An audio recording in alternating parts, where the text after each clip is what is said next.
Well, they've overcome all kinds of obstacles, flat tires, even a few middle fingers as they've traveled the country in a farm shack on wheels. An Ontario couple's cross-country road trip on a tractor has now plowed its way to Victoria. And as CTV's Andrew Johnson shows us, they have made this trip to document the struggles of the Canadian family farm. John Varty pulls his tractor and his temporary home onto the lawn at mile 0. I'll pull to where it's more acceptable.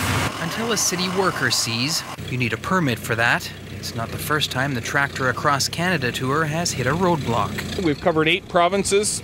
We've had 38 flat tires, 2 dead tractor batteries, 6 worn out ball hitches, umpteen forays into the world of overdraft.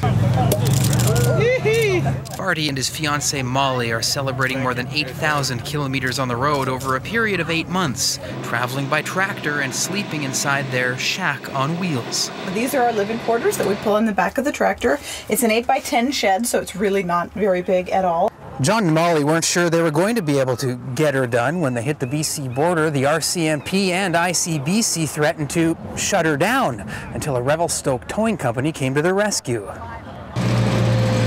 They couldn't afford to hire a slow-moving vehicle to accompany them through our province, so were pulled the rest of the way west, where they reached Vancouver Island farms to document their successes and their struggles. I think it ought to be a matter of national embarrassment that a nation that has grown so very wealthy, has done so very well, has done so while keeping those people who produce its very food towards the bottom of any income bracket you can name. He has an ability to articulate the message of what farmers are going through, and I find that Professor Varty does that very well. The couple has more than 300 hours of footage. The university professor from a farming family and his city slicker partner from New York have both learned a lot. The biggest thing for me is sort of the stereotype of the kind of hayseed, dim-witted farmer. I mean, it couldn't be any less accurate. Like I've never met a group of people universally so conversant in, foreign affairs, international trade, and then on the other end, they know how to fix the combine and go out there and harvest the crop.